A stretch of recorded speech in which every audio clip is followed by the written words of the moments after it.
and that will help us bridge the gap in our understanding and knowledge somewhere or other. And it's an ongoing process. I personally believe that it's an ongoing process, and you cannot ever let it stop. Okay, so it is good when you listen to people of different fields, who talk different things, and who belong to different areas of specialization. Their points of view about you know uh, a particular uh, subject of discussion is very important. It's like the story of the elephant, and going in a village where everybody is blind, and they some of them sense the leg of the elephant and they guess something. Indeed, when I started studying finite elements initially, in the initial period, it was very difficult to uh, think from which point I can start. You see, I'm not talking about the finite element analysis using a software.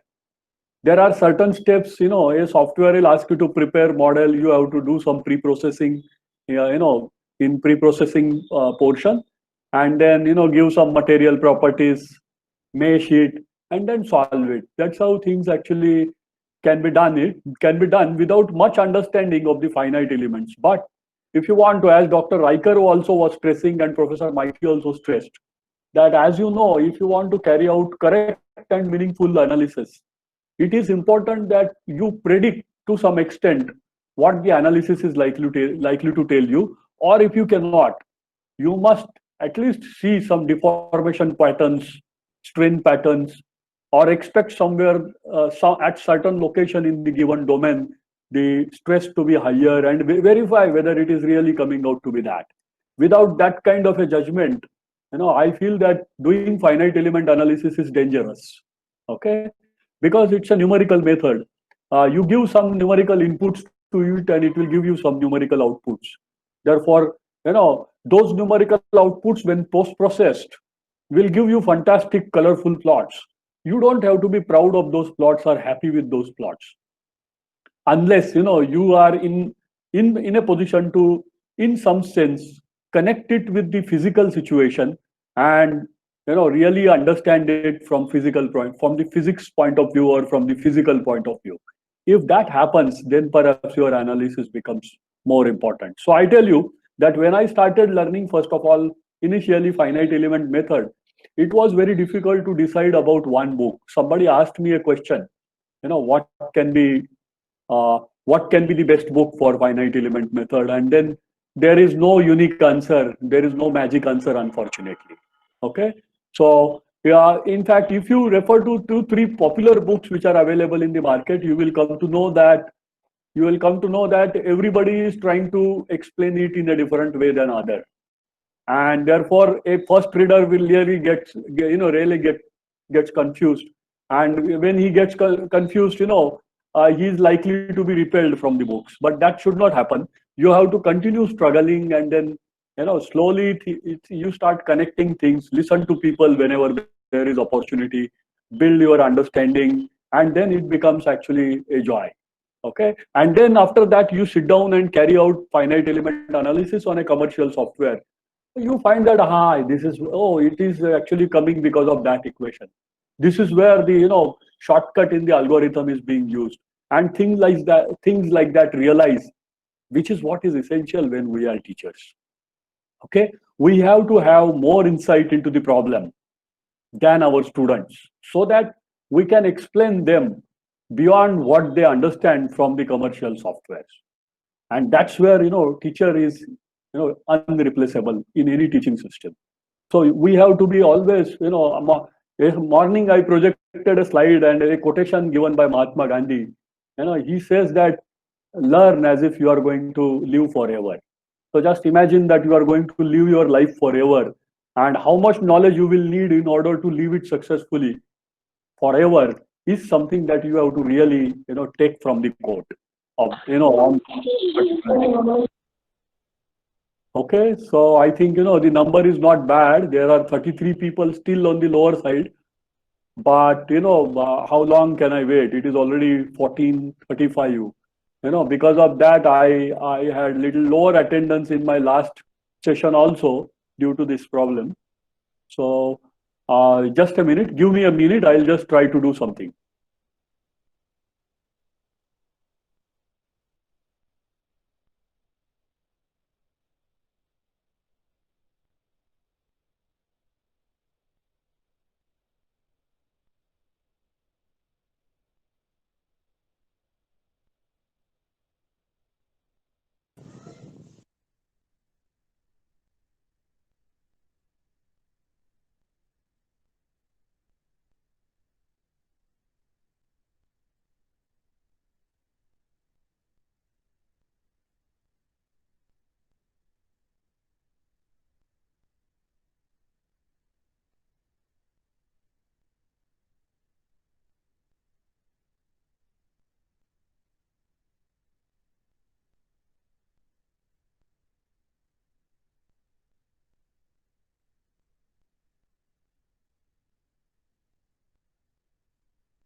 Yeah, I tried to create actually two windows on my screen and tried to see when I project my PowerPoint whether the other window is visible. And to my surprise, the other window when I project the full PowerPoint for your readability, the whole screen is acquired and I couldn't succeed in that. So all right, I think I'll start. Those of you who will log in from the accounts that you gave us for registration will be able to log in. Others will keep requesting me. I'll not be able to attend to it. I am feeling sorry about it, but I can't help it now. It's already 2:37. We have to finish in time, and I have to give you some instructions at the end of the session about change in schedule of tomorrow's session due to last hour adjustment. So let us start doing it. Okay.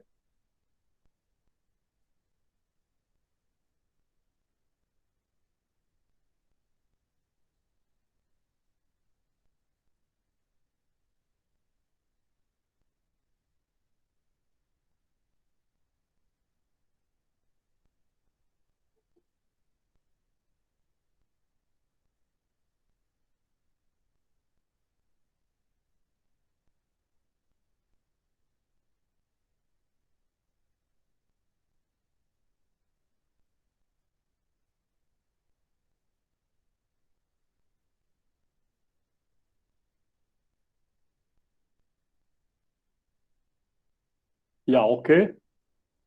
I'm there. Yeah. So, okay. Good afternoon. This is last session of the third day uh, of the AICT ATL Faculty Development Program on Finite Element Analysis. Give me a moment.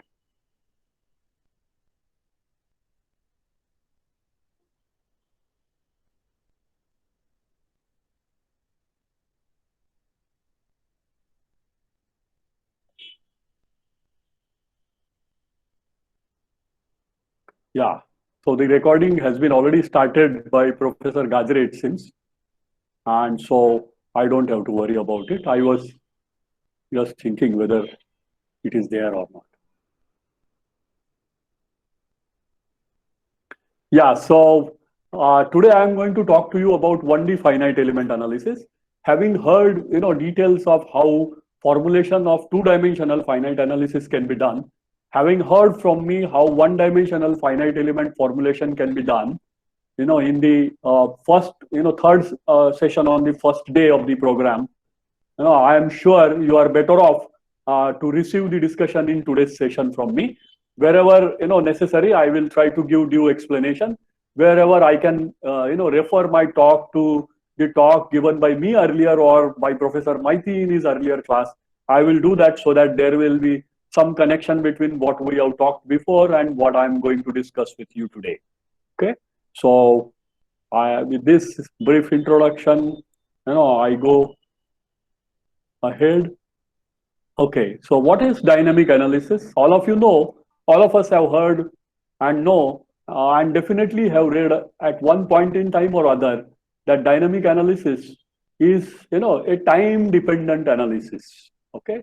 In structural engineering problems or in mechanical engineering problems, okay, particularly for design engineering problems, we actually call a problem as the dynamic problem if, the component is going to undergo stresses or strains or deformations which are going to be function of time, and how such time dependent stresses, strains or deformations, will actually come into picture. It is not difficult to understand that the time dependent displacement, strain and stress will be because of the time dependent loading to which the mechanical components can be subjected. Okay. Therefore, whenever you have load acting on the mechanical component that is time dependent, all the effects that the material produces in itself are going to be time dependent, such as deformations and stresses and strains. Okay. So that's all about, the basic definition of what is called as the dynamic problem. And whenever you are trying to carry out analysis of such a problem, it is called as dynamic analysis. Okay. So I'm just going to do a classification so that you come to know where we are and what we are doing and how we are placed. Okay. So first of all, the dynamic analysis can be briefly classified, mainly classified into two things. The first one is the free vibrations, and the second one is the forced vibration. Okay, all of us know that. Everyone has studied this in his or her undergraduate course. Okay, and we know that whenever there are free vibrations of a mechanical component, the vibrations are actually undergoing or continuing of the component under the action of strain energy of deformation that the component stores in itself when it is given an initial excitation. And when initial excitation is given, it is called as initial because it is given only initially and then it vanishes. Therefore, you have some force that is momentarily acting on it and it just vanishes after that. So during the initial interaction of the force with the component, there will be some changes in the equilibrium of the component.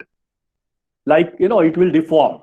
When it deforms under the action of this time dependent force, we can realize that it will undergo deformation. And when it undergoes deformation, it will store some strain energy of deformation in it. That becomes actually the source of energy for the vibrations to continue for some period of time, and such vibrations are called as free vibrations. In fact, if there is no external resistance to such vibrations can continue for infinitely long period of time. But because we live in a world which is dissipative, this energy that is given to the component initially gets attenuated or reduced continuously because of the resistance that it has got because of the surrounding, and some resistance which comes because of the improper boundary conditions. And therefore some energy is always lost in every vibrating cycle, and therefore the energy goes on decreasing as time elapses, and finally the entire energy is consumed and the component come to a stop. Okay, so you can just take a steel ruler and hold it firmly on at its end on the edge of the table and give it actually a disturbance. You find that it continues to vibrate very nicely for some period of time, but a time comes when all the vibrations are vanishing and it becomes actually a stationary, mechanical component. Therefore, that's what is called as the free vibrations. They are governed by the equation mx double dot plus kx is equal to 0, where x is the displacement, at any point in time. So this is x double dot is the second derivative of the displacement. Therefore, m into x double dot is going to be acceleration, and acceleration times mass is going to be force. So mx double dot is force.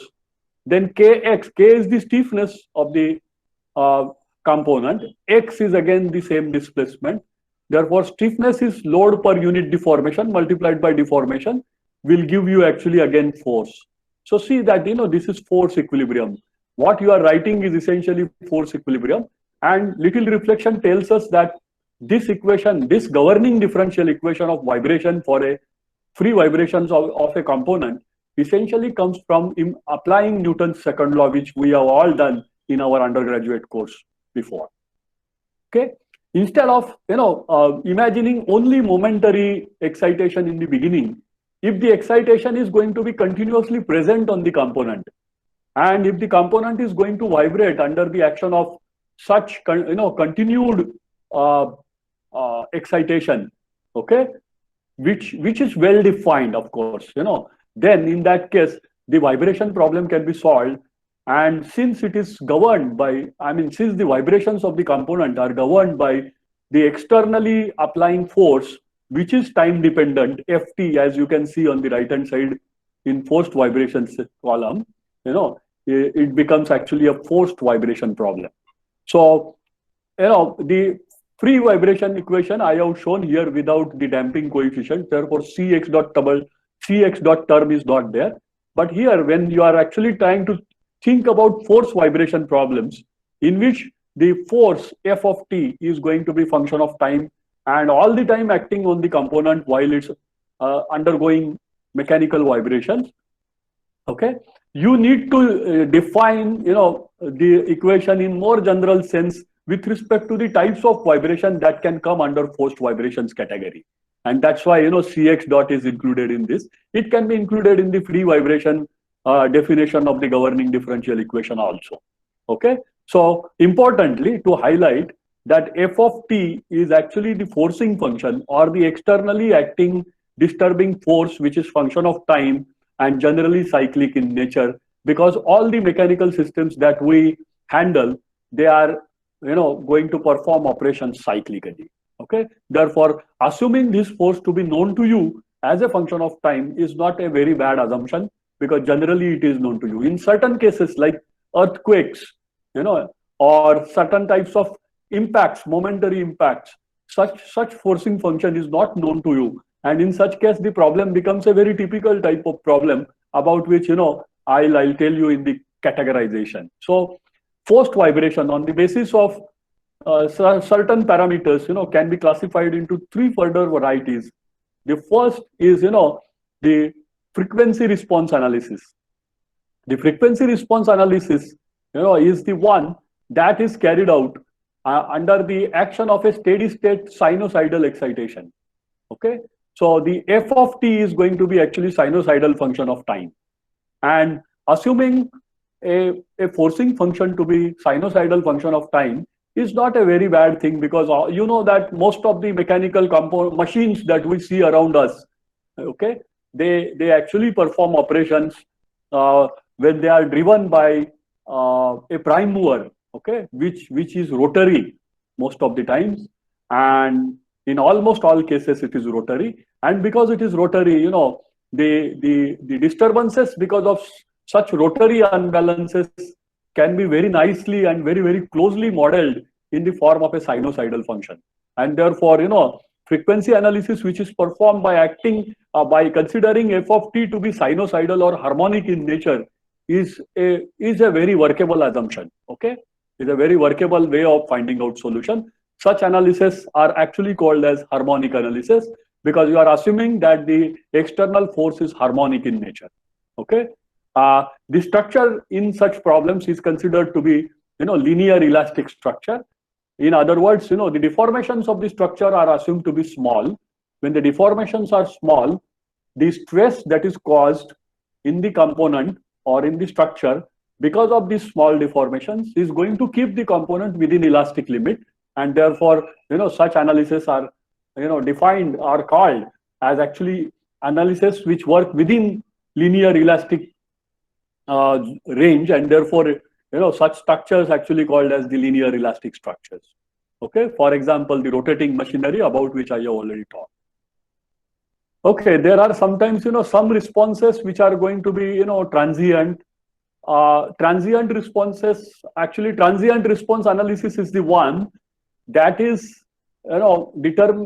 is actually a problem solving that is to be done for a function of time which is arbitrary in nature, which may not be actually sinusoidal, nicely sinusoidal, as we assumed in the case of earlier type of analysis, but it's going to be actually, arbitrary perhaps in nature, just like the earthquake. Nobody knows the earthquake that any particular geographical place is going to suffer next moment is going to be of one type or other.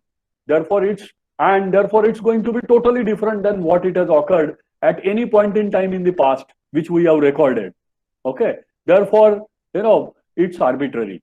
But if you have, capacity to define it, of course, modeling earthquake is very, very difficult. Okay. The transient analysis because of the earthquake is very difficult, and its prediction is going to be very, very unlikely because we don't know how the pattern of the arbitrary vibration is going to occur. But in case, suppose, even if arbitrary, if not sinusoidal, and if I know how its variation is, in other words, when I have well-defined arbitrary excitation acting on the same equation, forced vibration problem on the right-hand side, okay, then the analysis actually becomes the one of the transient response analysis. Okay, the analysis can be, the input to the analysis can be available in the form of acceleration or force at a given frequency. Okay, or there can be varying frequency also. For example, excitation due to road conditions, etc. Okay, or if you are actually trying to model a manufacturing process, okay, such as impact, some a particular type of welding operation in which impact energy is used in welding two surfaces, then in such a case some study can be done, and some prediction on what is going to be the type of loading and its definition can be predicted, and the analysis can be carried out.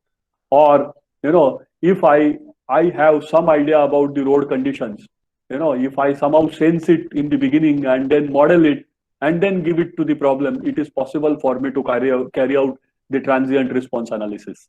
I must tell you at this point in time that I am going to mostly focus my attention on the underlying analysis on the left hand side, the free vibration analysis and the frequency response analysis. As far as the transient response analysis is concerned, one senior scientist, actually scientist G level, Mr. Vivek Chavan, is going to come and discuss this topic, using finite element method with us on Sunday morning at 9:30 in the first session on Sunday. Okay, so I'm not going to talk about it.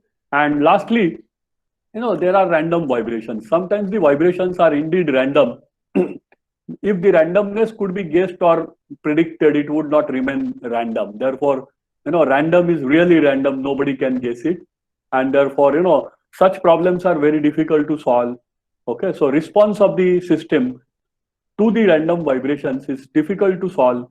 But and then some workable assumptions can be made, and some attempts for getting the feel for what type of response the components will have if there are random vibrations, can be to some extent done.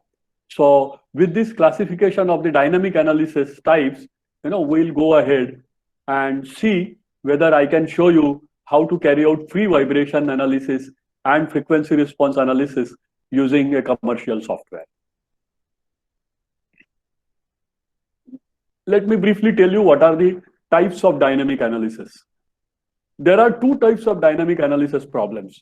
The first is called as the structural dynamics problem, in which we call all our machine components as structural parts or structures themselves. Sometimes they may be actually consisting of several sub-assemblies put together, but then the whole thing becomes actually one structure. Therefore, these are the problems that we do. See, if the external force, frequency, the function of time, the force that is acting on a component, I am talking about forced analysis, okay, forced vibration analysis. Okay, if the external force F of t, which is function of time, is operating with frequency 1/3, greater than 1/3 of the fundamental frequency of the fundamental frequency of the structure itself, then the response that the structure gives is likely to deviate from the response that otherwise the structure will give you when it is subjected to f, which is not function of time. F, which is function of time, when applied to a component, it will give you one response if it is acting with frequency greater than 1/3 of the fundamental frequency of the structure. Okay, but if that f is not function of time, now same magnitude f max, let's say f max. Okay, f max is acting on the structure, and if it is static, it gives you another response. The responses do not match, and therefore structural dynamic analysis in forced vibrations, if the forcing frequency is greater than 1/3 of the fundamental frequency, are essential. You cannot just like that avoid them. You cannot say that I'll apply on the structure f max and I'll measure its response, and I can consider that as correct response when the dynamic force is acting. Okay, therefore this point must be appreciated. Very important point. Well, very importantly, it must be appreciated that the entire structure participates in the response. It means that if you take your, ruler scale, I said in the beginning, flexible ruler steel scale, okay, you see that it's very flexible. Hold it tightly against the table and give it some, disturbance. You find that the entire length of the structure or the ruler scale actually is making some displacement or other. We observe that it's going to act like a cantilever beam. Therefore, its displacement is going to be more at the free end and less at the fixed end, zero at the fixed end. Okay, but the entire structure is participating in the vibration process. Okay, such vibrations normally, long on larger time scale. Their time scale can be several seconds also, maybe a fraction of a second to several seconds. Okay. A typical vibration cycle can be as long as about 10 seconds, 50 seconds. Okay, and it can be as short as 0.1 second or so. So these are relatively large time cycles. Now think of another problem. It is called as the wave propagation problem. You think of a rod, and to that rod with a hammer you give one a blow on its cross section at one end. When you hit it at its one end, the impact that is given by the hammer to its one cross section actually creates a wave inside the component, and that wave travels inside the bar, and actually it ends. It comes and strikes the other end of the cross section, other end of the length. When this is happening, this operation is completed in a very small period of time. It is several orders of magnitude smaller than the times that I have mentioned for the structural dynamic problems earlier, because the wave velocity is a constant for given material, and it can be calculated, as you know, by using equation V is equal to under root E by rho, where E is the modulus of elasticity and rho is the density of the material. Therefore, if you do these calculations, you will find that the velocity is going to be very high. Sometimes it is as high as 3000 meters per second. So, if you have a bar of 1 meter, you can imagine, the orders of magnitude by which the time required will be reducing in comparison with the time scales at which the structural dynamic problems work. And therefore, this transmission of the wave is going to occur in a very small fraction of time, maybe 0.0015 seconds or smaller. When it is going to be that, and when I want to study what is the effect of this impact and how the structure is going to deform when the wave is traveling from one end to another, it has to be done on a very small time scale. If it is traveling in 0.015 seconds, you have to split that time further into smaller pieces so that you can imagine that the wave is at one location, another location, third location, and so on as it travels from one end to other. Therefore, the problem really happens at a very small scale. Okay, the entire most importantly, when you are actually striking at one end of the bar, the wave is causing deformation only at one end. The other end is not aware of it really. Therefore, the entire structure does not participate in the response, just like the structural dynamics problem. As the wave travels, the deformations because of the wave are experienced locally, and no other part of the material is participating in the vibration of this type. Okay, therefore, it's a very, very small time scale problem. Okay, excitation is impact or blast. Such things are going to happen in a blast. Okay, sometimes you do welding by that type. Sometimes there are impacts, as I have said. You can act, if you are actually doing the crash analysis for testing, credibility of your design against crash modeling. You do analysis when you are impacting the vehicle's model on a rigid wall, and then you want to study how the damage will occur to the vehicle. Such problems actually are going to be of this category. Time scales are extremely small. Okay, so after this brief introduction to the dynamic problems, I'll briefly take you through the axial vibrations of the rod problem. In fact, I'm going to tell you the formulation. I am going to show you the formulation of axial vibrations of the bar in the context of the weighted residual method. Therefore, the discussions and equations that you are going to see in the entire presentation here are not going to be much different and new to you than the equations that you saw in my earlier presentation on the first day of the program. Okay, so let me begin. Think of this bar. It is actually a prismatic bar of some length and shown by the dark line. Okay, and let us say it is subjected to some axial force, which is once trying to pull the bar away from its center. Okay, and after some time, the forces are going to reverse and act in the opposite direction, trying to contract its length. If such forces are acting on such a bar, it will elongate as shown by the outer dashed lines, rectangle using outer dashed lines. And when the forces are reversing their direction, it will contract, and the smaller, the dotted box will correspond to that. And therefore, the vibrations would occur, elongation in length, contraction in length. Of course, this is although a valid boundary condition mathematically for a problem. Physically, such problems are very, very rare.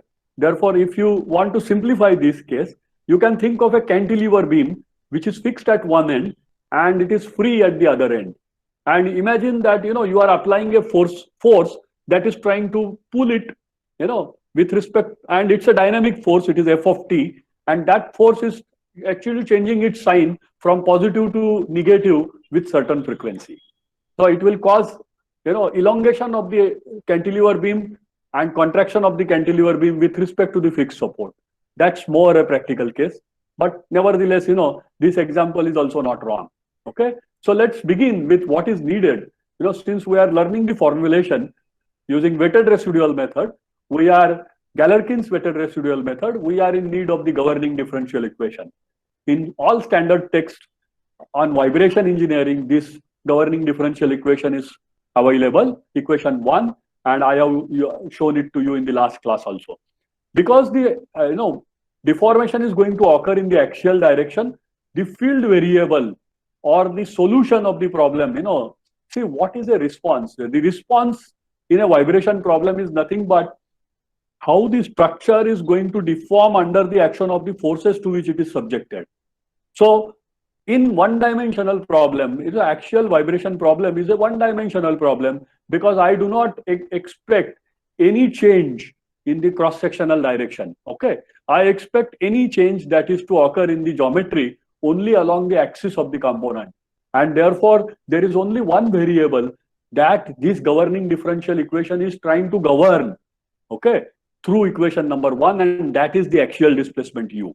So it is u. U is function of x as well as time. As you can see, there are some constants which will creep in,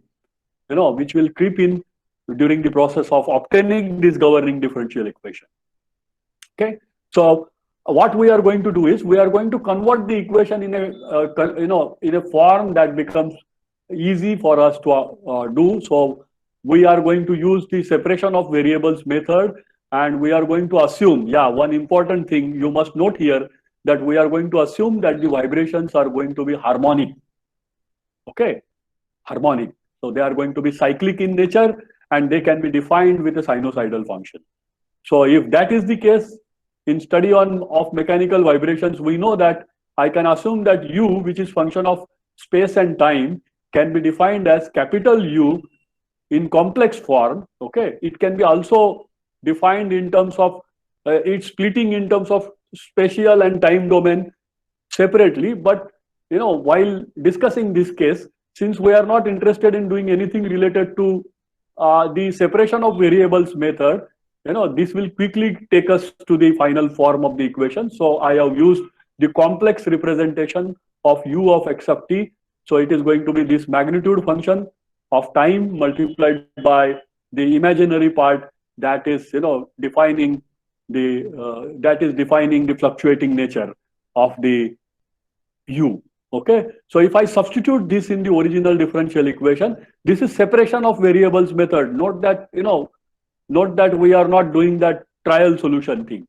Okay, the GDE can be obtained in a different form like this. Okay, now it is in terms of U, which is the displacement function. So your equation 1 is modified into this form, and now I go for writing the weighted residual statement for this differential equation. Okay, so let's see what is it. The general weighted residual statement consists of some weights which are going to multiply, the differential equation, and multiplying it by dx. Okay, so that I can integrate it over the entire problem domain, which is from 0 to L. So this is when I substitute this equation for converting the separation of variable. When I use the separation of variables method to rewrite the differential equation in this form, I'm going to assume that the vibrations are going to be harmonic. Therefore, this U itself is going to act like our, variable, and that's going to be our function, which we are interested in knowing because it is function of time. This is the displacement function, which is going to depend time dependent. So, I substitute that form of the governing differential equation, multiply it by the weights so that it becomes a weighted residual method of, and if it has to be the Galerkin method of weighted residues, then Wx must be equal to the shape functions that we have understood in the last session. Therefore, when I integrate this product over the length, and in order to minimize it, I force it to become equal to 0 and try to develop the equation. So that's how the generalized weighted residual statement can be written. Once the weighted residual statement is written, we can actually perform the integration by parts, and the weak form can be developed as follows. You see, you can do that U into V, integral U into V, and where U is your W of x, it is as it is here. Okay, and V is integrated first. Okay, so U into integral V dx will give you this in the limits 0 to L minus integral of differentiation of W multiplied by integral of again the same quantity V, and that is again integrated over x. So this is the chain rule of integration, and after that this is the second term which is taken from the earlier equation. Let's call this equation as equation number 4. You can see that the continuity, the order of the term containing du, containing U in this equation number 4 is actually first order, whereas the order of U in the earlier equation that I showed you, was 2. Therefore, you can see that here, if I have to compare the orders and thereby conclude, I can see that because of the lower order of differentiation that is associated with U here, we find that this is called as the weak form of the weighted residual statement. And this comes by Galerkin method, provided that all my Wx are actually the shape functions themselves. Therefore, this becomes the weak form of the previous generalized weighted residual statement. Note that here, importantly, note that the first two terms in the equation of the weak form are same as for our element that we have seen before. You have the earlier presentation of mine. I will give you this presentation also at the end of the day, and you can compare that. The first two terms are not going to be different. Okay, which is essentially appreciable, because if I have a forcing function that is going to be time independent, I can say that the force is going to be function of time with frequency is equal to 0, so that it's a static thing. When that omega, when it is frequency is equal to 0, omega will become 0 and this term will vanish, and therefore the problem will become actually a static problem. Okay, therefore it's not surprising that the first two terms are actually same as the terms that we saw in the weak form of the bar element formulation. Okay, we know that the shape functions for u of x are going to be linear shape functions, as I told you earlier. The linear shape functions can be written as 1 minus x upon L into u1 plus 1 plus x by L into u2, where u1 and u2 are actually displacements, actually functions of displacements at the end of the element, at the extreme end of the subdomain or element under consideration.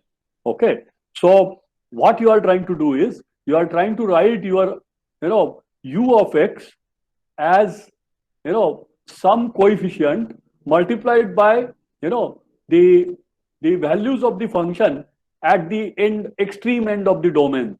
Okay, so it essentially looks in the form that if I call the first coefficient as, let's say, n1 and the second coefficient as n2, then the form of ux looks similar to what Professor Maiti showed you in the last session, that it is n1 u1 plus n2 u2. Okay, well, I must tell you how the element will be discussed for vibration problem, although I explained you that at node 1, at subdomain 1, and at node 1, end 1 of the subdomain 1, I can actually imagine that the displacement is u1 in the direction of the element, and displacement at the node 2 or other end of the subdomain is going to be u2 in the direction of the axis again. So the schematic for the bar element vibration could be shown like this.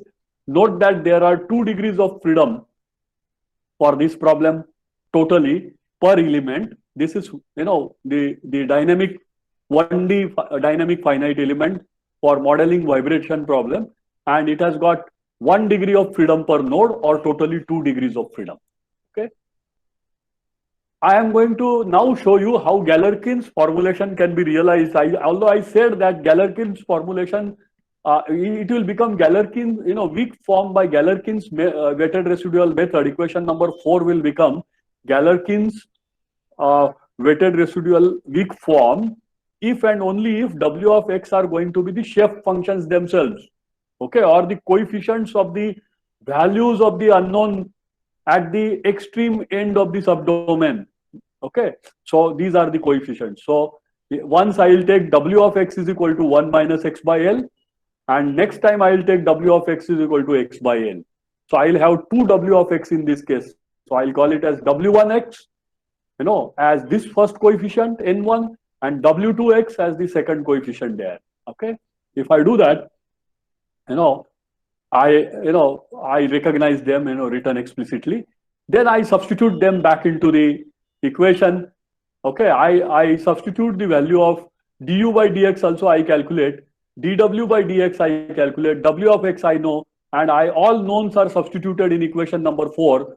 Okay, when I do that, and I know that a into e into du by dx is equal to actually PL, the load applied at the end of the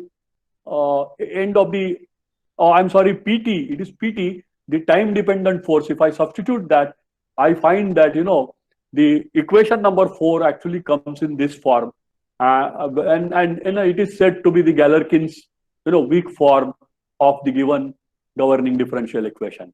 When I substitute W is equal to W2, I get equation number 4 separately, and it becomes this, okay, the second equation. So because there are 2 W's, I'll have to obtain equation number 4 twice in this form, and these two equations together are our equations number 4. Okay.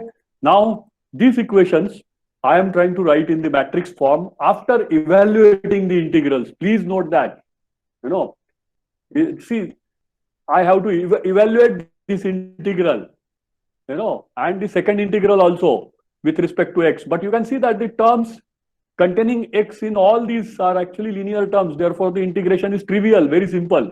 Okay, and it can be done. I'm not showing it in this presentation. And when I do that and try to write two equations in matrix form, I get the first part of the equation as AE by L into 1 minus 1 minus 1 1 into U1 U2. Note that what is shown on the left hand side is nothing but the left hand side of the bar element problem itself. Okay, and if you see the right hand side, P0 is the force that is acting, at one end of the problem domain, subdomain, or element we have started calling it, and it is the force acting at the another end. It is PL only. I'm sorry, not PT. Therefore, this is at on the extreme let's say, and this is the external force acting on the extreme right. And these are going to be, of course, function of time. Both of them function of time.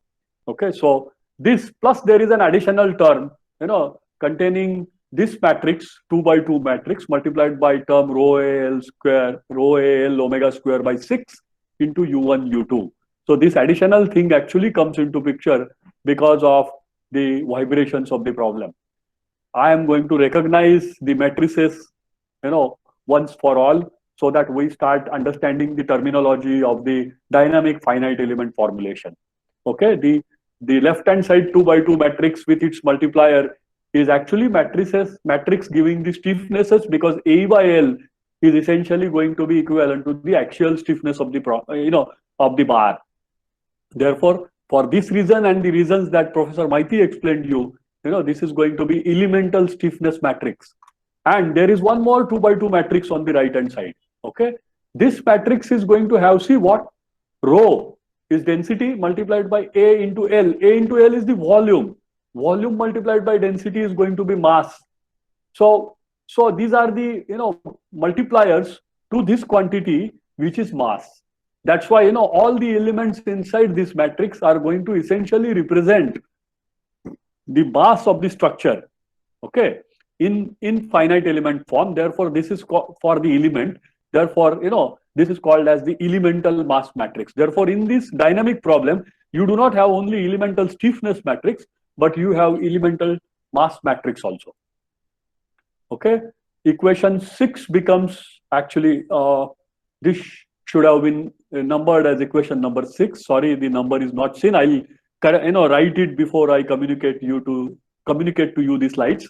Therefore, equation 6 can be rewritten as Ke delta E, because this is the vector containing the displacements. Therefore, delta E, that vector, load vector, external load vector is written here, plus Me, is the elemental mass matrix into omega square into, again, the displacement vector. Okay, so after assembly of the elemental equations in the way explained by me in my earlier session, as well as explained by Professor Maiti in his last session today, last session today, the same pattern of elemental equation as given by equation number 6 can be applied repeatedly over number of subdomains or number of elements, and contributions of all the subdomains over the entire to the entire domain of the problem can be calculated separately, and then you have to add it up in a specific way, so that you result into the global or general equations of the structure. Okay, so if you do that and represent it by using symbolic notation, the capital K here represents that it's actually the global stiffness matrix after assembly. Capital U vector is the global displacement vector after assembly, and then on the right hand side, the elemental mass matrix actually becomes the global mass matrix, and the elemental displacement matrix, again, just like on the left hand side, it becomes the global displacement matrix, and omega square is as it is from earlier equation, it is common. Okay, therefore the equation is coming out to be in this form. Where has P0 and PL gone? Okay, this P0 and PL are not shown in this equation because I want to put before you the equation for a free vibration problem. When the free vibration problem is there, P0 and PL, both functions of time, need not be present all the time, on the structure. They need not act on the structure all the time. Therefore, you will only have that first part of the earlier equation, elemental equation, will actually vanish, and you just have this as the global equation. So this is the global equation for vibration of axial vibration of a bar, okay, in the for free vibrations, axial free vibrations of a bar. Okay, there is only initial excitation given, and after that the bar is going to continue. Okay, you naturally know that what is the meaning of omega. Omega is the natural frequency of vibration. Okay, of course, and you know that a bar is actually a continuous or a distributed structure. A distributed structure has got infinitely large number of degrees of freedom. Therefore, this problem, if you substitute values of omega, those infinitely large number of magic values of omega, the equation will be satisfied infinitely large number of times. Okay, that happens, and whenever that happens, the type of mathematical problem under consideration is called as the eigenvalue problem. So please recognize that this is by definition an eigenvalue problem. Okay, free vibration problem is an eigenvalue problem. Okay, where K and M are global stiffness and mass matrices respectively, and U contain all the nodal degrees of freedom for the entire domain. Okay, so I want to actually stop that discussion there and similarly explain you briefly how transverse vibrations of the beam problem can be formulated. Think of a beam, a cantilever beam. I have shown here the boundary condition. It is vibrating. I couldn't show the curvature easily, but there will be curvature. These lines will not be straight. So this is similar to the scale I was trying to explain, which will vibrate when you give it some vibrations. The vibrations are going to occur in the direction perpendicular to the axis. Therefore, it is transverse vibrations. Okay, and whenever transverse vibrations are occurring, we know it's similar to the structure becomes actually a beam, because transverse displacements cannot occur without axial displacement and rotation at a given point. Okay, and therefore the degree of freedom at a given point in a beam is going to be 2, not 1. Okay, so with that understanding, we go for starting with the governing differential equation. I showed you that the GDE is actually fourth order equation in space, and second order, I'm sorry, here it has to be d2v by dt square, second order in time. Okay, and the derivation can be understood. It's not part of the current discussion. Very similarly, I substitute for doing the separation of variables. I substitute for v of x, assuming that the displacement in the transverse direction is harmonic function. Okay, or the vibrations of the beam are harmonically happening. The governing differential equation can be written in this form, which is very similar to what we saw for the axial case, except that in axial vibrations, at one point inside the structure, there is only 1 degree of freedom. The point can only get displaced in the axial direction, whereas in the case of beam, there can be axial displacement of the of the point, as well as because it is the beam is going to bend and it's going to have curvature. It also it needs rotational degree of freedom, and therefore here there are 2 degrees of freedom at a point, and in the case of a bar element, it is going to be 1 degree of freedom at a point. So with that difference, we look at equation number 2. The weighted residual statement is pretty similar.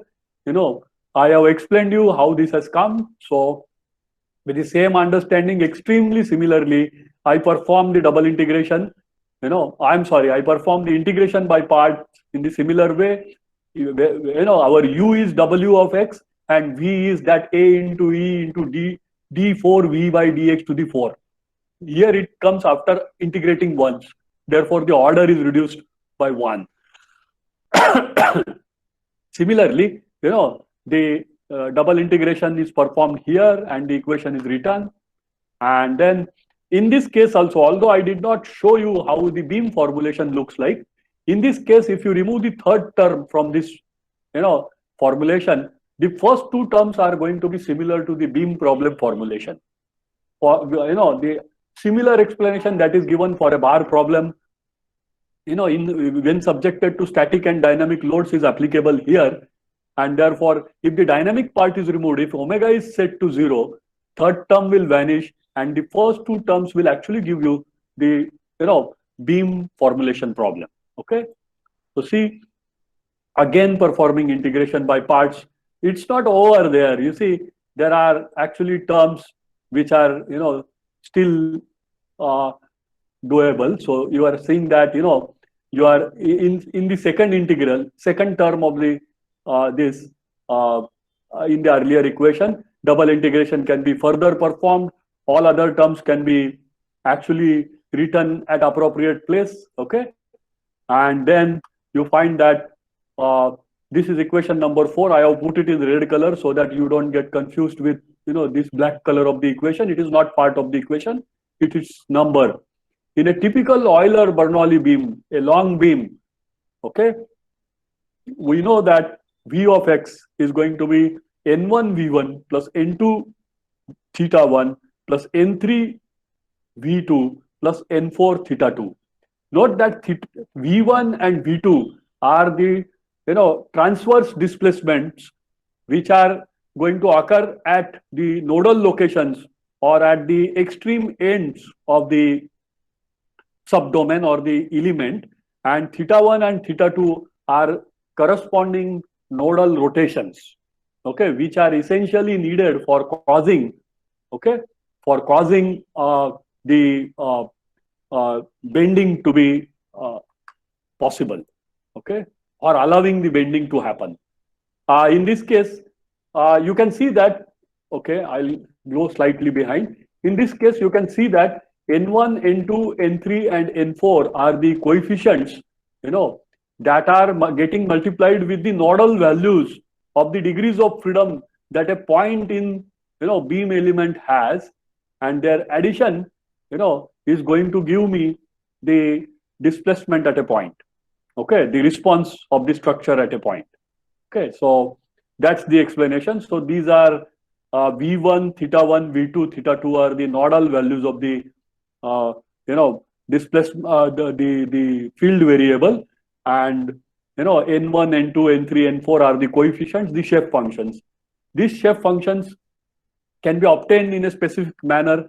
They are cubic shape functions, as you can see, n1, n2, n3, n4. And when these are actually, I must show this figure should have come little earlier. This is the beam element. In the beam element, the degrees of freedom are actually v1 and v2, okay, and theta 1 and theta 2, okay, and therefore the degrees of freedom at one node are going to be 2, unlike the bar element problem where it was 1, okay, and therefore the total number of degrees of freedom per element are going to be 2 plus 2, that is 4.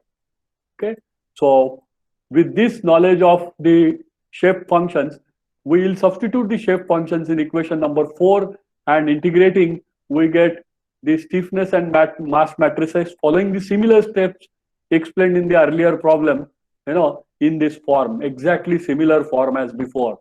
Ke delta E is equal to me omega square delta E.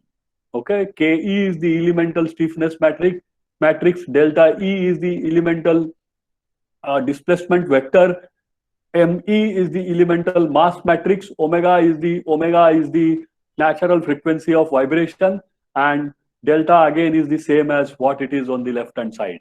So you can see that this problem also, is actually, whether it is transverse vibration problem or axial vibration problem, both the problems are going to be essentially the eigenvalue problems. Okay. After assembly, you can write the form of the equation.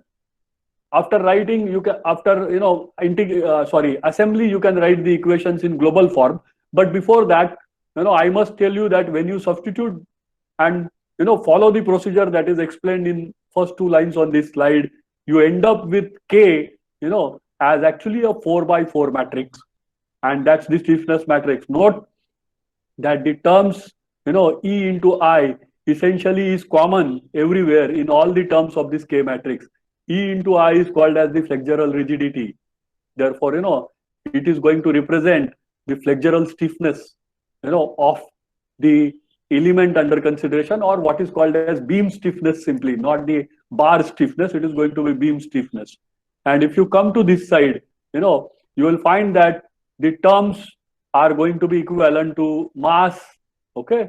This is area into L into rho is going to be mass, and therefore this mass is going to be multiplier to various terms inside it. And the other, L square, L cube, etc., they are going to be constants because length of the element is constant during one analysis. Therefore, don't get confused that this is further getting multiplied by L square, so dimension is becoming different. These are going to be constants only. So these are going to be mass representations. Therefore, this is called as elemental mass matrix. Unlike a bar problem, where the stiffness matrix was 2 by 2 and mass matrix also was 2 by 2, in this case, both stiffness and mass matrices for the element are 4 by 4. When I assemble them, I have the problem extremely similar to the problem of vibration of a bar element. And, the explanation that I gave you for calling this problem to be actually a eigenvalue problem is valid for this equation also. Therefore, there are infinitely large number of values of omega that can satisfy this equation, number 6. Okay, not only one value. And this is because, a beam in physical form is a collection of infinitely large number of points inside it, or material points inside it. And each one of the point is going to have, the given 2 degrees of freedom that I explained to you. Therefore, it's going to be a distributed mass structure or a distributed structure for short. And whenever you have such a thing, there are infinitely large number of natural frequencies of vibration that such structures can have. And therefore, you can verify that from the form of the equation number 6. Okay. Where again, K, M and M have the usual meanings. There are, different solution procedures for the eigenvalue problem. I'm going to quickly just take you through this because you will come across some of these names which I'm going to tell you when you are working on your commercial finite element software.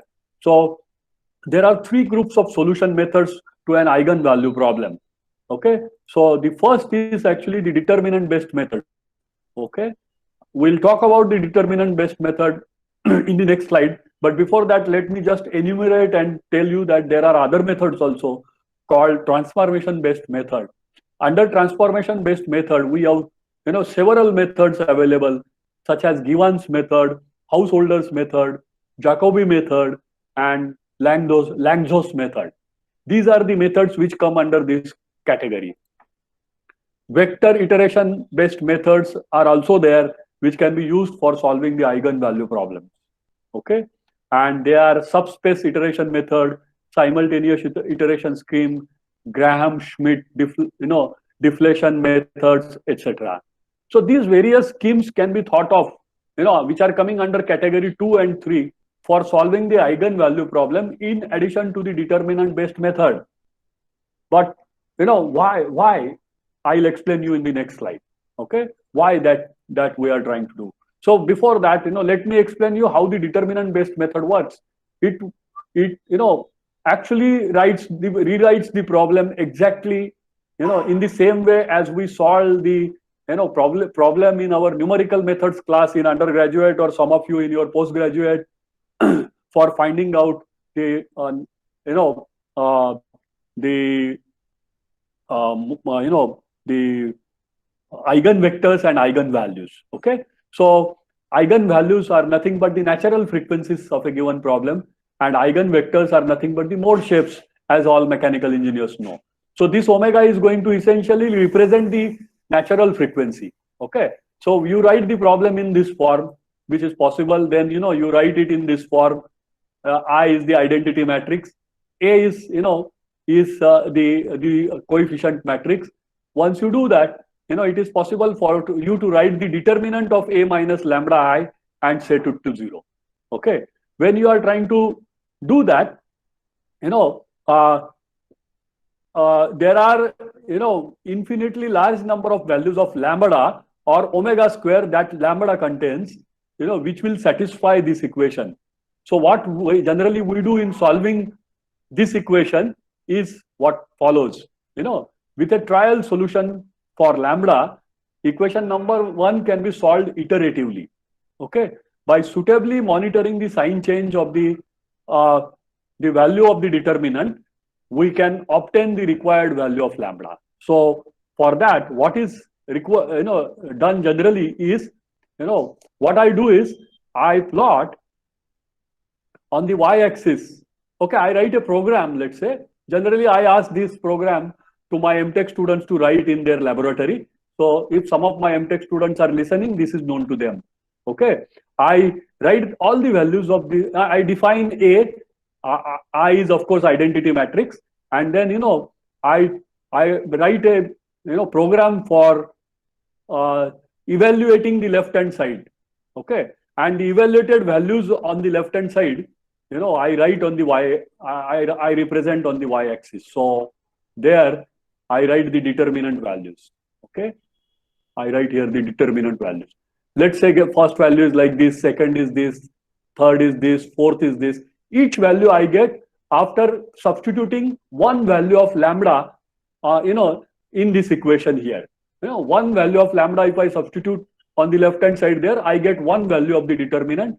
And if I go on doing that, I find that this determinant, actually gives me a variation of this kind, as I go on changing the value of lambda on the x-axis and or value of omega on the x-axis. So typically we begin with giving value of lambda is equal to 0 corresponding to omega is equal to 0, and we get points like this.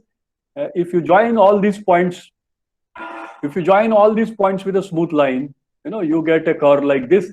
That is the curve of variation of determinant on the left hand side with respect to lambda. I'm not equating it to 0. The requirement is that it must be equal to 0. So where is the requirement satisfied? This is first point where the determinant is becoming 0. This is the second point where the determinant is 0. So note that this is the value of lambda 1, or the corresponding value is omega 1. This is the value of lambda 2, or the corresponding value of omega 2. And note that omega 2 is greater than omega 1. Therefore, if I go on doing this variation in determinant will continue to happen for an infinitely long trial values of lambda, and I'll get infinitely large number of natural frequencies omega I if I solve this equation. Okay, where I is going to vary from 1 to infinity. Okay, and I can find out the infinite natural frequencies if I want. Okay, therefore that's how the determinant based method works. It is exactly like the hand calculations that we do in the undergraduate class in numerical methods, or in the postgraduate class for some of us. Okay, so after this, we actually go to the next part. Note, yeah, this is important.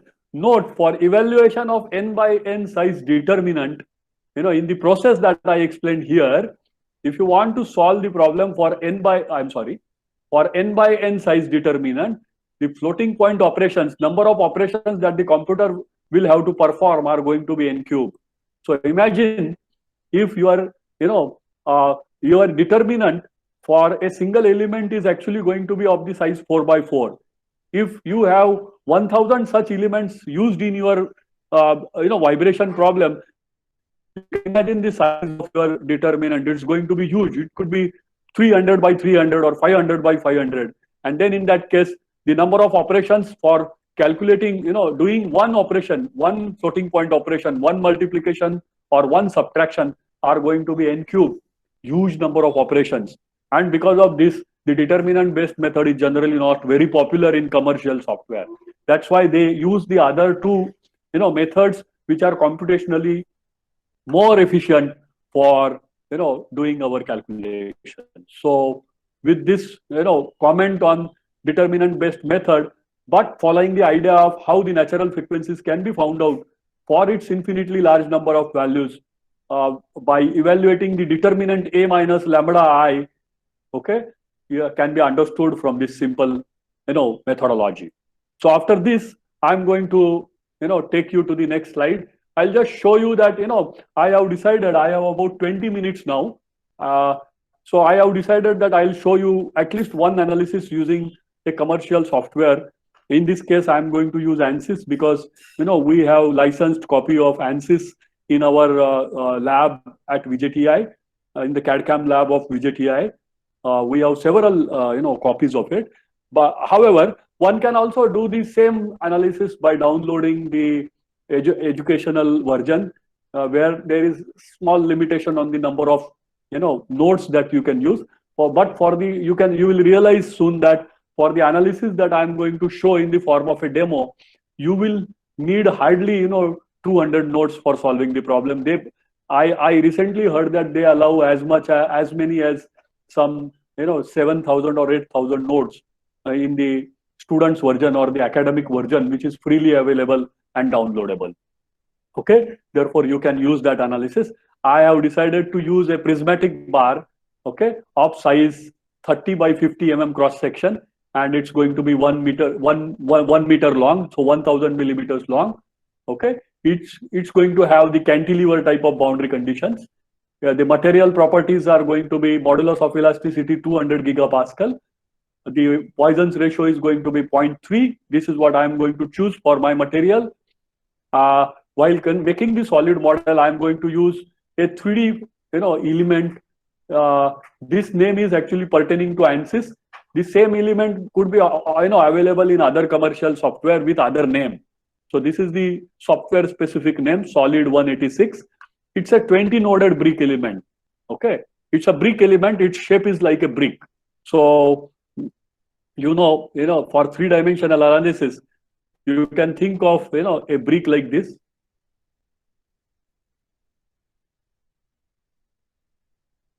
I'm not, very conversant with this particular device at the moment, but I'll try. The brick element is going to be actually a volume element. It's useful in three-dimensional finite element analysis. There will be a node here, 1, 2, 3, 4, 5 at corners, 6, 7, and 8. These are the 8, direct nodes which can be observed easily. So, there are, in addition to that, a node in between here, 1, 2, 3, in the top edge, and 4. So 8 plus 4 is 12. Similarly, there are 4 corresponding to the bottom. Okay, 12 plus 4 is going to be 16, and along the edge, you have 4 more. I'm sorry, you are 4 more. 1, 2, 3 on the backside edge, and this is 4. So you have totally, 20 elements.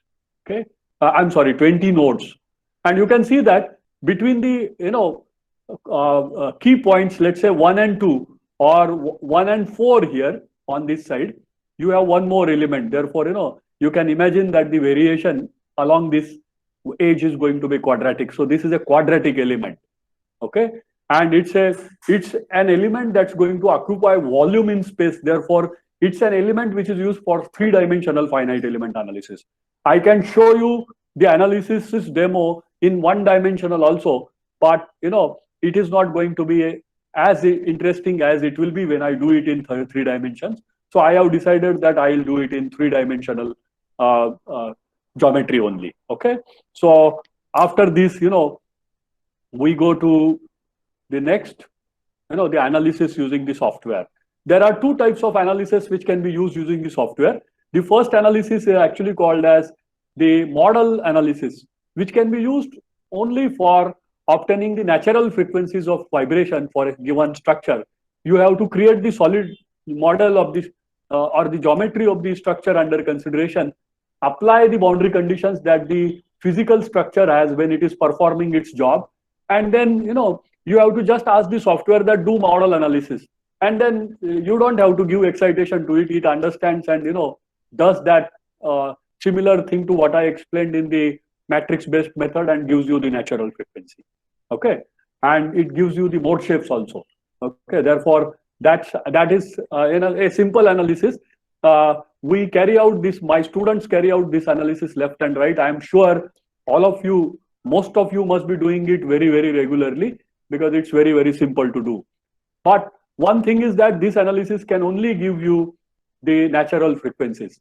However, sometimes under the action of steady state sinusoidal force of certain magnitude, of certain frequency, okay, I may be interested in finding out how the structure is deforming. If I can find out that, then I have to perform in ANSYS what is called as harmonic analysis, which is what I am going to show. I'm sure some of you also have done this type of analysis, but if some people have not done it, I'll show it to them. Okay, for them it is going to be more useful. For others, it's going to be just confirmation. So for steady state response, due to the harmonic force, it's a steady state response. Okay, so it's a forced vibration analysis. Note that, enabling verify whether or not your designs will successfully overcome resonance, fatigue, and other harmful effects. Sorry, I cannot draw straight lines, but I'm not cutting it. It is I am highlighting it. Okay, so because you are in a position to now find out what will be the dynamic displacement when first resonance has occurred, or at this frequency, what is the dynamic response of the structure? If I come to know that, I can read from the entire spectrum where the displacements corresponding to which resonance of the structure, the frequencies are going to be, they're going to affect the structure to cause dangerously high amplitudes of vibrations, which may lead to fatigue, and other harmful effects like excessive deformation, sometimes plastic deformation also, if it's going to act in the region where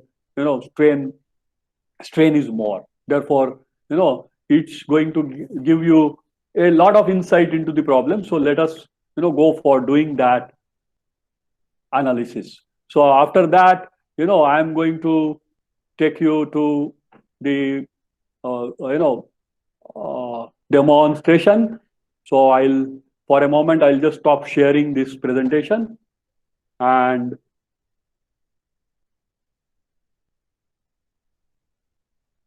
I'll just get organized for carrying out the demo. Okay, so I'm going to use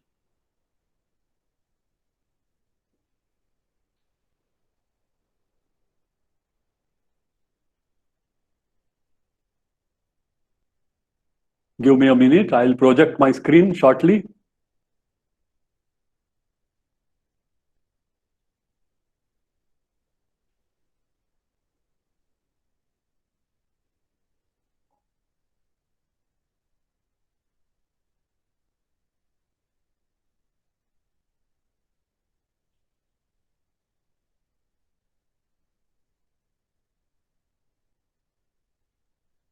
Okay, I'm all set. I'll quickly take you through. I know there are only 10 minutes, and mostly I'm going to finish it in 10 minutes, believe it or not.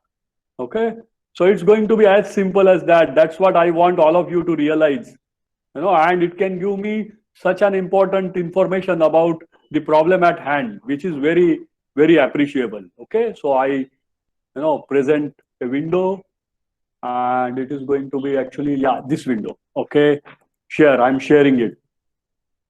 Yeah, okay. Can you see the window? Now it's sharing. Wait a minute. Achha. Yes, now we can see. Yeah, great. Now, so, I begin. Can you read this, options that are available on the left-hand side? Yes, sir. Good. So, you see this, I go to preferences to begin with the analysis. I have just opened, my version of the student's version of the ANSYS, that I have on my PC, and I have clicked in the main menu on preferences. There are several options. I'll not explain all. I am interested in carrying out the harmonic analysis. For that, I have to choose structural. Okay. So I say okay. Once that preference is done, I go to the preprocessor part, and I select the type of element by clicking on element type. And I go to add delete element, and then I add an element. In the solid element, I'm going to choose 20 noded 186 solid 186 element. I add it. It is added, as you can see there in the window, and I close the window. After selecting the type of element required for this analysis, I go for material properties. I have to define the material properties. I go to material models. This is going to be a harmonic analysis, and as I mentioned, it is going to be linear elastic structural analysis. Therefore, I go in material models, and I go to linear, elastic, and isotropic, of course. So here it is asking me to enter the value of P modulus of elasticity. It is 200 gigapascal. This PRXY is nothing but Poisson's ratio. Okay. So I enter it as 0.3, which is typically value for all the steels. And don't forget that this is a dynamic analysis. It cannot be completed. Frequencies cannot be completed without knowing the density of the material. Therefore, for steel, typically it is going to be approximately 7800 kilogram per meter cube. So I have entered the density. Note that nowhere I am writing the units. Okay. I'll tell you that because ANSYS actually uses the consistent system of unit. If you are working in a particular system of unit, you have to remember, what are the units that are followed. If my dimensions are in millimeter, and if I understand that I am using MKS system, I must realize that it should be meter. If I start using for length, I must use it throughout consistently as meters only. Otherwise, I must use in millimeters everywhere millimeters. That's what is consistent system. So material model is finished. And after that, I go for creating the solid model. I create the model. I go to create. I create volume.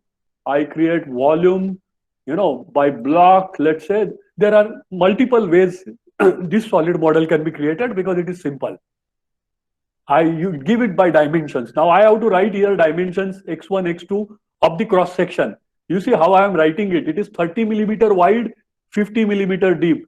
So you see in consistent units, I write it as minus 0.015 with respect to my coordinate system, okay, and plus 0.015 units, okay, meters, because it is millimeters, 30 millimeters, it is written in millimeters like this.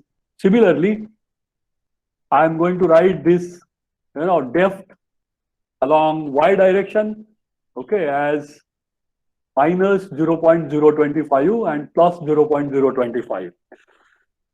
Z, I want to begin from the coordinate system onwards, in positive direction. Therefore, Z1 is going to be 0, Z2 is going to be 1 simply because it is 1 meter. Okay, I am representing all lengths in meter. So once I do that, I have generated the model in one stroke. I click on the right hand side here, okay, to see that the prismatic bar is created. It's going to be a cantilever beam which I'll fix on the right hand side. So for fixity, I'll have to go to something else for applying the boundary conditions. But before that, I can mesh it. So for meshing, I go to mesh, and then I go to mesh with size control because I want a nice mesh. Or before that, maybe, all right, I'll not do that now. Size control. Manually, I choose the size, okay, of the lines on picked lines. I'm picking this line, and that line. Similar line, 4 lines, edges are chosen. These edges I would like to actually, discretize with 2 pieces, along their length. So I have written as 2. Then, I pick other lines which represent the depth of the component with the cursor, and I say here, okay. and I want them to be discretized into 4 pieces, let's say. You can write any numbers you want, depending upon your requirement. Okay, I select the 4 lines along the length, okay, and I want to discretize them. I want to make their 20 pieces because it is 1 meter long. Okay, so I have ordered it to discretize it in the way I want. I want a nicely bricked, so elements to be present there. So I have given the command for this. Then I go to, for that discretization, I go to mesh tool. See, when I am asking it to make a brick element, the brick element can be converted into a tetrahedron shape also, depending upon the requirements. Okay, there is a possibility that one square can actually collapse to a point also. Okay, and therefore I want to ensure that in this that should not happen. So I have to choose in the mesh tool the option X. Okay, and I do mesh. When I ask it to mesh, it asks me what is the volume. The volume can be chosen with the help of cursor like what I am doing, or you can also write the number of the volume from here. So I write that and say okay. Okay. When I do that, you can see that the volume is actually meshed. Okay. You can see that. I'll show you. The meshing of the volume has happened nicely. But I think I wrote 5 here. 1, 2, 3, 4, 4. So it has discretized the width also into 4 parts. I have made some mistake. I wanted it to be only in 2 parts. So that's okay. So meshing is done. It is looking not bad. So after that, what I have to do is, once meshing is finished, I have to go for applying the boundary conditions. So I go to, loads, okay, define loads, apply structural. A boundary condition is, in ANSYS can be specified in the form of loads, okay, by saying that, you are applying the boundary, you are applying the thing on a surface or on a volume or on a node, etc. So I am going to restrict the displacement of this area on the right hand side, the cross-sectional area on the right hand side. So I click on structural displacements on areas here. When I do that, it is asking me to choose the area. I don't know the area number now, which can be known, but I have the cursor, so therefore I choose that area at the extreme right end and say okay. Okay, it is asking me, this I must close, this has remained open. Yeah, it is asking me what do you want to restrict on that area. I want to restrict all degrees of freedom, because for cantilever boundary conditions, the cross section at the extreme right end must be very rigidly held in the wall. So I write all degrees of freedom are constrained, stopped. So if I do that, there is a small symbol showing that the degrees of freedom are actually, actually stopped now. Now, after this, really, this much part is needed to create the solid model. Now I have my meshed solid model of a beam for which I want to carry out the harmonic analysis. Now the inputs that I give to the problem after this are going to be particularly specific for, the harmonic analysis that we are trying to carry out. So under loads, I go to analysis type, I say new analysis. And here I can choose whether I want to carry out static analysis, model analysis, or harmonic analysis. We have decided to do harmonic analysis here. So I say okay. Once I select that, I have to go to, after this, I have to go to the analysis type, analysis options. This is not needed. I'm sorry, this is not needed. Once this is, I have to define loads now. I have to apply loads, and not now structural loads. I want to really apply load because I want to apply the harmonic load now. So this is the load, okay? Sorry, not load vector. Apply, define loads, apply structural, not displacements, force or moment, okay? On, let's say node. So I can apply that on a symmetrically located node at the center here, so that the vibration of the beam occurs only in the vertical direction. But yeah, if I have to do that, that is possible. I can do that. I can magnify the cross section here. Okay, by shifting it to the right. Let me shift it to the right. Okay. Okay, this center point is this. So I select that node. That is node number 114. I need to use this node number later on also, so I just note it down. Okay, or you can select it every time if you want, no problem. So I select that on this point the load should be applied. I say okay. It asks me what type of load. I can now apply load in the z direction. Z is the length direction, you know. X is the horizontal direction of the coordinates, which is sitting at the fixed end, and y is the vertical direction.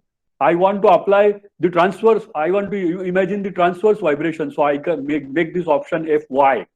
Okay. If you want the harmonic analysis in the axial direction, you can apply the load in the Fz direction. Okay.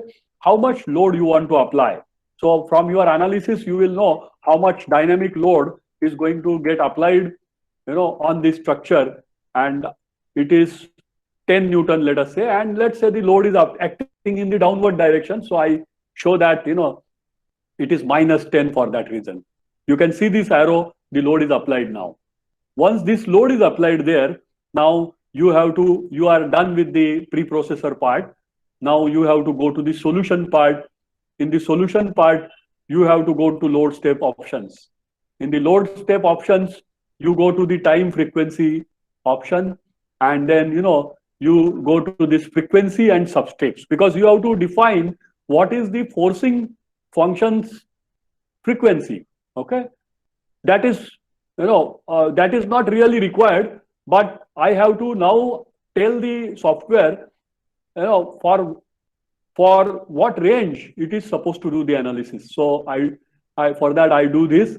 Let's say I want the software to do this analysis for 5,000 load steps.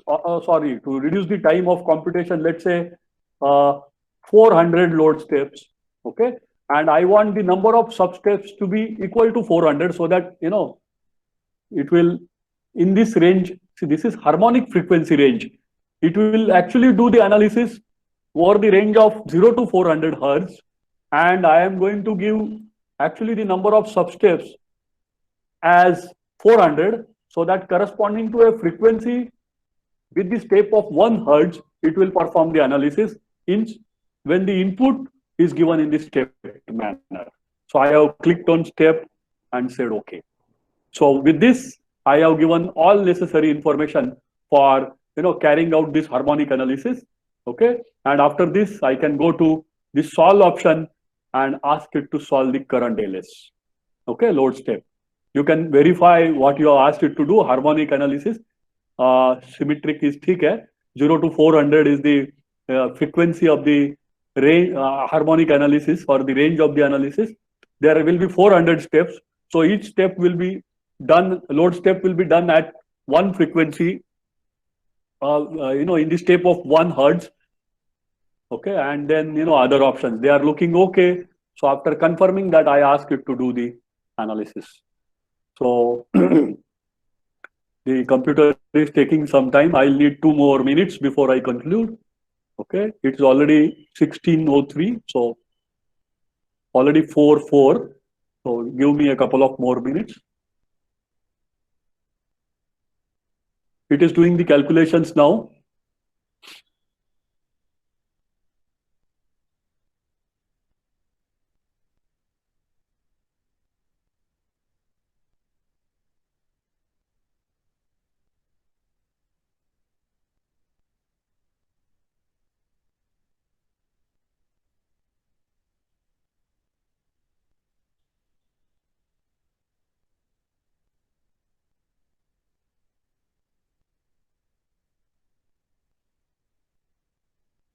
See, so what we are asking it to do is, we are applying 10 Newton force in the negative y direction, and you are applying it with frequencies equal to initially 1 hertz.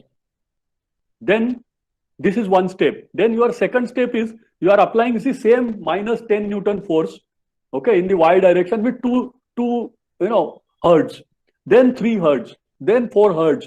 it has done that 400 times. Okay, that's the range over which you want it to do of frequency.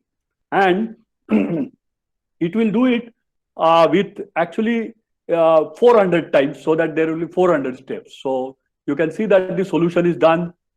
I can close this window and I can see the picture of the solid model now.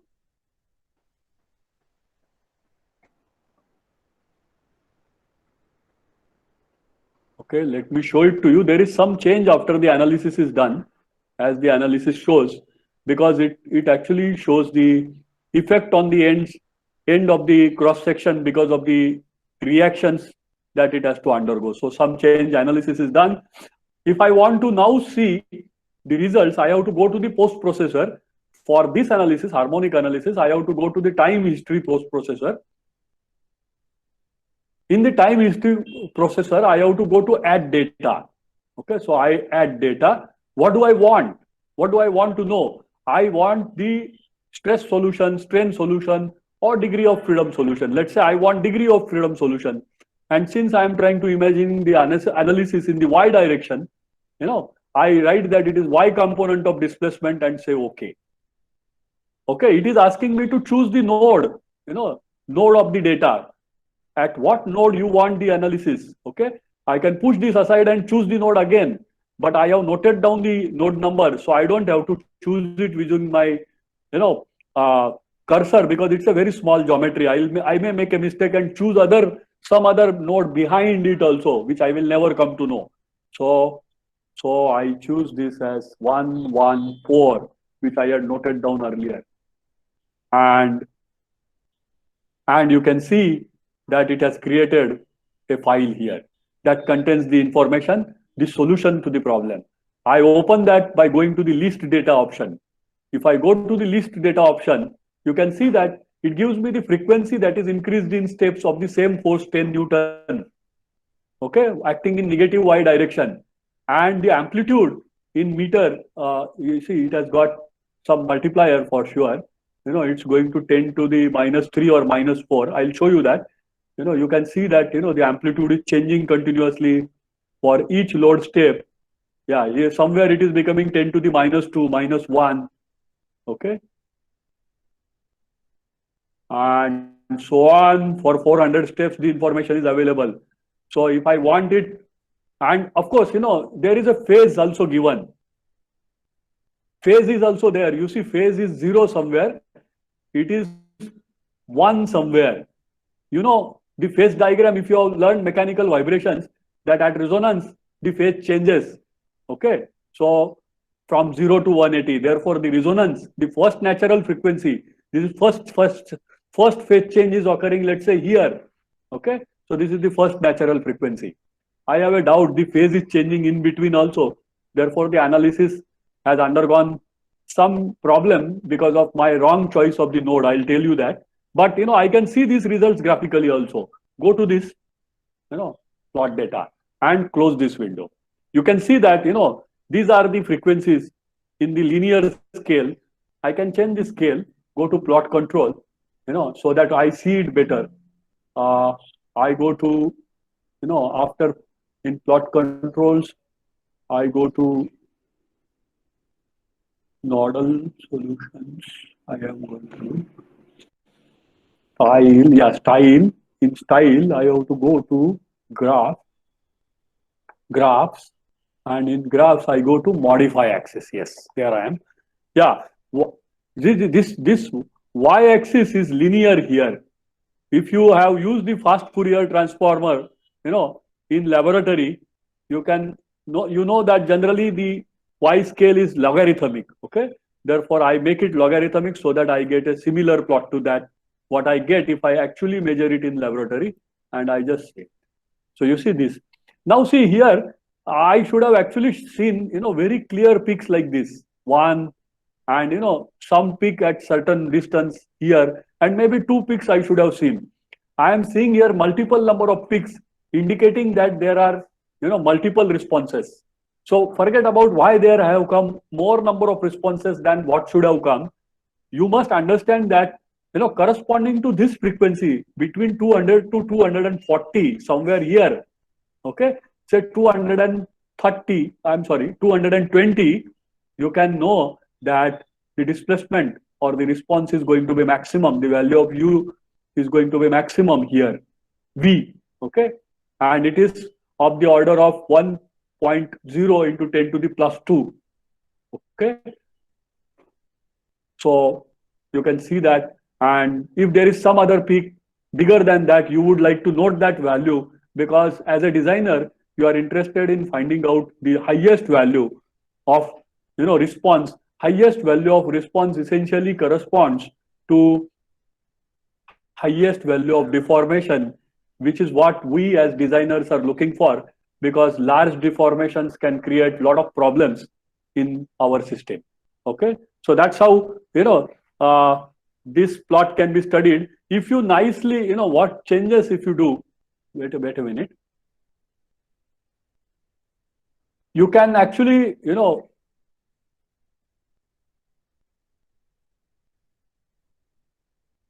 plot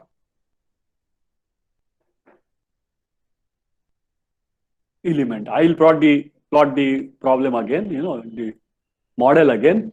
See, what I have done is, I must tell you why the plot is so cluttered and there are so many, these peaks. I have chosen here the center, assuming that the meshing is done in such a way that this point is exactly at the center. Okay. However, that point may not be exactly at the center, and if it is not exactly at the center, it may not give rise to only vibrations of the problem in the y direction. If that happens, then I have a problem, and then other vibrations in the other directions are also coming into picture. They are creating the additional peaks, and therefore the diagram becomes clutter. So to overcome that problem, what I did to save time is, to overcome that problem, I should have actually created a hard point in this end, this surface of the cross section. A hard point, if I created here and specified its coordinates exactly at 0, 0, and z is equal to 1 meter. If I did that and applied the force at the hard point, the meshing would also be done in such a way that it will be always passing through the hard point, nearest hard point, and any load that you apply on the hard point will be centrally acting on the beam, and therefore it will be causing vibrations of the beam only in the y direction, vertical transverse direction, and in which case you will just see nicely, two plots like two temples, or two tops of the mosques, as generally seen in any frequency response diagram. So that's all, in this demo. The point where the phase change occurred can be noted down from the data as well as from the plot, and that point actually corresponds, and that natural frequency corresponds to what is called as the fundamental, the natural frequency of vibration of the structure. So if you catch hold of the first peak, that's your first natural frequency. If you catch hold of the second peak, that gives you second natural frequency, and so on. Therefore, it is possible for us, to find out the natural frequencies also, not very accurately. If from the harmonic analysis you get a rough idea, and for accurate estimation of the natural frequencies, you can go to a simpler, even more simpler analysis, that is the harmonic analysis. So that's all, in this presentation. I just want to project my last slide, and thank you all for your patient listening. Thank you. So that's all from my side, and that's the end of day 3. If you have any specific questions, quickly. I have already exceeded the time because of I had to switch from one thing to other, and there was some waiting period in the beginning, so I couldn't give full 1.5 hours for this session because of that, and I had to exceed it. So